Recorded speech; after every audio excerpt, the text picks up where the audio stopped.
We will say good day, and we will begin this transmission with the reminder that it is titled Fairy Tales for Grownups. And we remind you that in our last transmission, we spoke about using the idea of a spinning wheel to create the illusion of a spoke freezing in place to indicate what it is that you are focusing on at that moment that you need to look at, whether it be a representation of your passion or a representation of a belief system that might be required for you to look at. But in this transmission, even though it will involve spinning wheels as a symbol again, this will be quite different, because what we are doing here is examining two particular fairy tales in your culture, Sleeping Beauty, Rumpelstiltskin, both of which contain the symbol of a spinning wheel for different reasons, different purposes.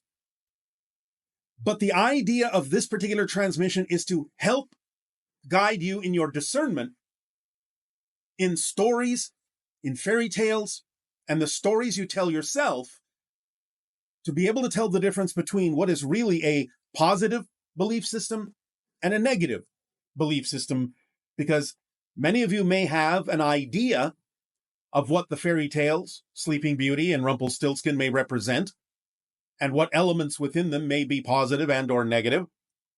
But you may be surprised to find that there may be some things that are the opposite of what you may think.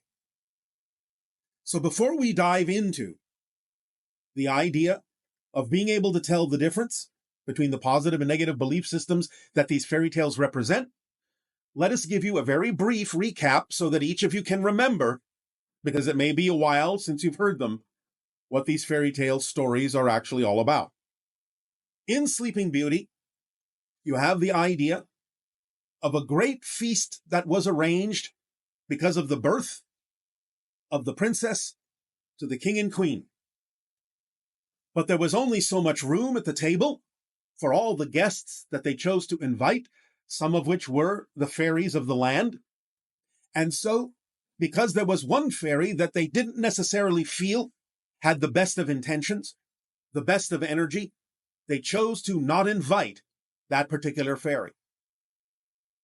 But that particular fairy heard about the feast nevertheless, and showed up at a point where many of the other fairies had already bestowed their magical gifts upon the princess, except for one. And so, upon her arrival, this fairy, being very offended at not being invited, chose to put a curse upon the princess, and said that on her 16th birthday, she would prick her finger on the needle of a spinning wheel and die. Now, everyone was very distraught, of course, at this, and after that fairy left, the final fairy, who had not yet bestowed her gift upon the princess, could only bestow just enough to change the curse to the point where the princess would not die, but would simply fall asleep until such time as someone would come along and with a kiss awaken her. That is the basic gist of Sleeping Beauty. Rumpelstiltskin, a little bit different, where a poor man had a daughter, and it was time for this man to pay taxes, but not having the money, the poor man promised his daughter to the king instead, promising that she had the magical ability to spin straw into gold. Well, the king could not pass this up, and so he took the daughter to the castle and locked her in a room with straw and a spinning wheel, and said, "If you will spin this straw into gold, you will gain your freedom, and I will marry you." Now, the princess, in that sense, or the girl, not yet a princess, was beside herself because she had no ability whatsoever to spin straw into gold. Nevertheless, at some point, the door creaked open, and a little elemental man named Rumpelstiltskin came into the room without revealing his name and said, "I can help you. I can spin this straw into gold, but what will you give me in return? And so the princess had some jewelry. She handed over. The little man accepted and got about spinning the straw into gold. The next day, when the king arrived, he was astonished to see a room full of gold instead of straw. But now the king got a little bit greedy and said, all right, well, I'm not going to free you yet, not going to marry you yet. I'm going to put you in another room with more straw that you will spin into gold. And so again, the girl was distraught. But once again, the little man showed up and said, I will do this for you again, but what will you give me? And again, the girl only had at this point left her ring, which she gave to the little man, who then set about spinning the straw into gold. And again the next day, the king was astonished to find even more gold than before. And being a little bit greedy still, said, all right, well, you have to do this one more time to prove your worth. And so I will now fill the room with straw, which you will spin into gold. And so again, the girl was very distraught. And the man showed up, but the girl said, I have nothing left to give you. And so the little man thought about it and said, you do. For when you marry the king, you will bear a child, and it is the child that you will give to me. Being desperate, the girl agreed. And so the little man spun all of the straw in the room into gold, and the next day the king showed up and was absolutely amazed at a room full of gold, and on the spot freed the girl and promised that he would marry, and so they did. And as time went by, the girl had a child that she loved dearly. And one day, once again, the little man showed up and said, it is time to honor our agreement. You must give me your firstborn child. Now, the girl had grown very, very fond of this child and did not want to do that. The little man insisted, you must. It is our agreement. And so he said, I will go away and come back, but at that time, you must say goodbye to your child, for I will take it. Now the girl thought about what to do and thought and thought and thought. And the little man had said before he left, there is only one way that you can break this agreement, and that would be if you can guess my name. And so the girl thought and thought and thought of all the names she could think of, and had many different servants go throughout the land and collect all the names she could think of. And she looked at the list and thought, none of these seemed to be the kind of name that this little man would have, this elemental being, this elemental spirit. I am at a loss. Until she thought, I will have one servant go and find him and spy on him, and perhaps he will learn something. And so she sent her servant out into the woods. Eventually, the servant was able to track down the little man, who was dancing in a glade and singing a song in which he revealed his name to be Rumpelstiltskin. And so he went back to the queen and said, this is his name.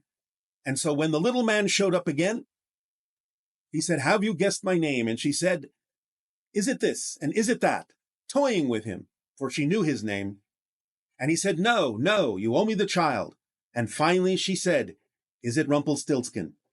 And in a fit of rage, the little man disappeared, for she had guessed his name and broken the vow, and was able to keep the child and live happily ever after.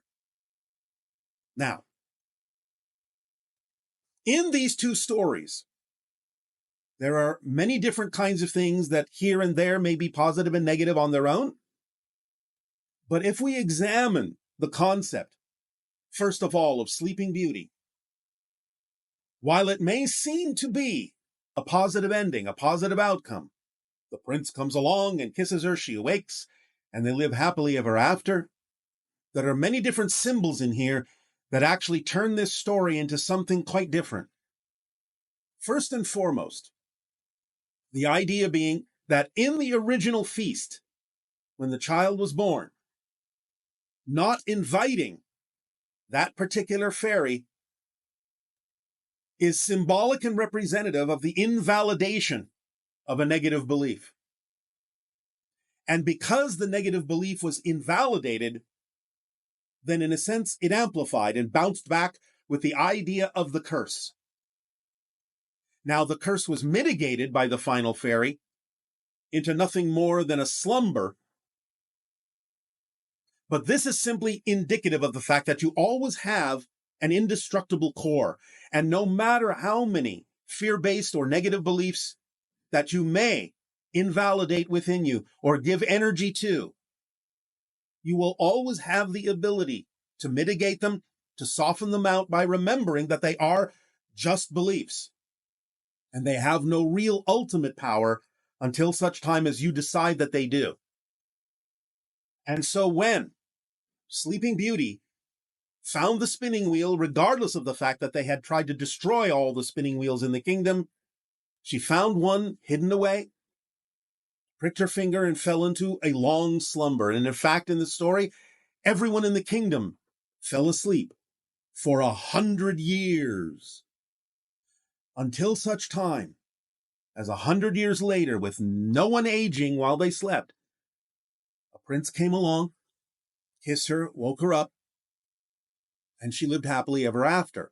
However, the symbology here is the symbology of victimhood, succumbing to the idea that you have no power to be able to really defeat this other than the flow of creation and synchronicity, which, as we have said, slightly bends in the direction of positive energy rather than negative, because the balance point between positive and negative, the neutral balance point, still offers you the ability to choose. And if there is nothing else that you do, because the universe then, creation then, is slightly more positive than negative, you will simply start to drift toward the positive. And this is what has happened in this story, is that as she slumbered, there was no actions taken, nothing that could be done until such time, 100 years later, that the flow of creation and synchronicity finally attracted the prince, who then allowed her to awake. But you see, the real symbology here is that, in a sense, Sleeping Beauty died and had to be awoken into a different plane of existence, into a different reality, the spirit realm, than to live happily ever after. So in a sense, the tale of Sleeping Beauty, while it may have bits and pieces that are positive and negative within it, overall is a tale of victimhood and the succumbing to the idea of needing to be rescued and not taking any actions in order to be able to rescue yourself, but only relying on nothing more than the flow of creation and synchronicity to pull you out of it, but not having lived that life at all, and having to go on to another plane of existence in order to continue to experience the idea of your happiness. Whereas Rumpelstiltskin, while having, again, what seems to be many negative aspects to it, the girl is sold off by her father, the girl is trapped in the castle, the girl is forced to do things she's not able to do, the girl is forced to give up things in order to transform in a way that will free her, by relying on the little man, the elemental being, to spin the straw into gold. Nevertheless, even though she may have in some sense exhibited victimhood throughout the story to a certain degree, at a certain point she took charge. She ordered her servants to go find names. She ordered her servant to find the little man and find out his name. In other words, what this represents is the identification of the fear-based belief. She was able to identify it literally by finding the little man's name. And in finding the name, in identifying the fear-based belief and bringing it into the light of her consciousness, she was able to break free from that and let it go and truly take the actions that were required to keep her child, to be the queen, to be free, and to truly live happily ever after by her own actions. Therefore, the overall tale of Rumpelstiltskin, no matter how many negative elements it may have contained, is a positive outcome based on her ability to be self-reliant, self-activated, and actually identify and release the fear-based belief that had beset her up to that point. So within these kinds of stories, and within the stories you may tell yourselves about who you are, what you believe to be true about yourselves in life, while sometimes you may think certain things represent a positive idea, they may actually represent a negative one in the sense of feeling like you must be rescued and you can't do it yourself. That is disempowerment. Whereas, no matter how negative things may seem up to a certain point, the acceptance of your own power and the willingness to investigate those fear-based beliefs will always bring you the information you need to divest yourself of them and truly create by your own actions the freedom that you deserve in life. To claim your own true birthright, to be who you truly are. So, let yourself discern more clearly when you tell yourself stories about yourself, which is truly positive and which is truly negative, so that you can always have the ability to be active in your self-investigation, to know yourself, become transparent to yourself, and free yourself with the truth of who you really are.